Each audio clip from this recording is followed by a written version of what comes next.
had engulfed us, even after all this time, every moment of every day. A million yottabytes of data humming with static in our atoms and cells and breath. We're living inside a corpse, I told Luz, as she plunked acorns into a basket. The cloud is a corpse. It's not a corpse, she said. It's just history. Actually, she said, don't be stupid, Minnie. So a few nights later, I stood up during a meeting and said, what if history is the corpse of the god we used to worship? I talked like Server sometimes, to make the others afraid. My mother thought there was something missing in me. Some essential lack, she said. Server told me that causation operates identically in both directions, and that she obeyed the laws of physics, but not of chronology. Something like that. She was sick in the head. All Twitches were sick in the head.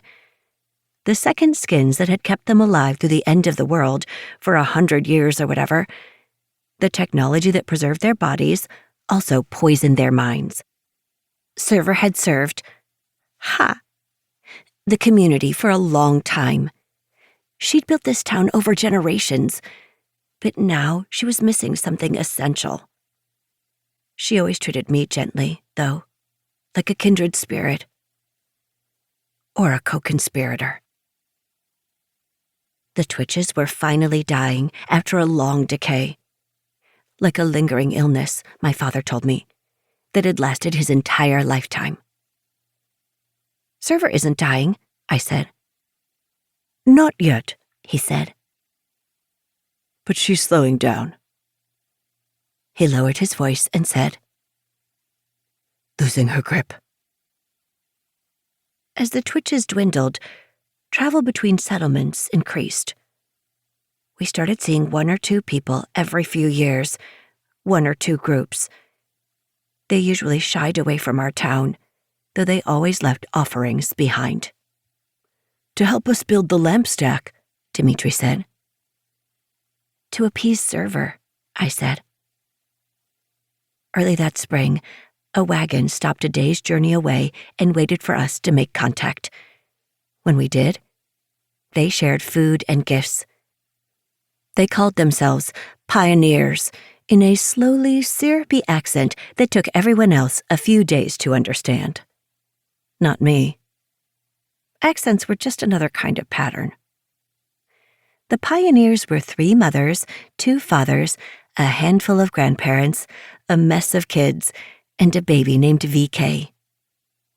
Their wagon was drawn by water buffalo that looked like myths. Luz fell in love with the curved, horrible horns and booming chests and placid eyes. She said they reminded her of Dimitri.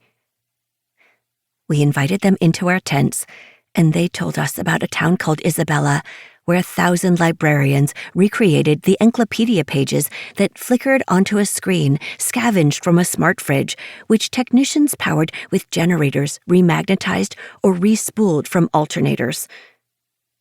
I didn't understand any of that, but I thrilled to the thought of peeking through spy holes at lightning strikes of history. The pioneers talked about a land bridge. They talked about a mass wedding. One grandfather carved pictures into flat panel displays. He carved the twins, Tracy and Liam, on opposite sides of a single surface, so when you looked through, you saw them both at once.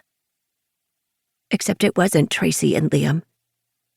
It was Server and me. The pioneers wanted to trade a buffalo calf and aluminum foil for safe passage and sweet orange preserves for the children. What about VK? I asked. He's too young for preserves. A mother stroked the baby's back. What do you think he'd like? A toy, I said, for when he's old enough. She looked at the tokens I'd prepared. One of those? No, I said, and Server drifted into place behind me. The pioneers fell silent at the chilling proximity of a twitch.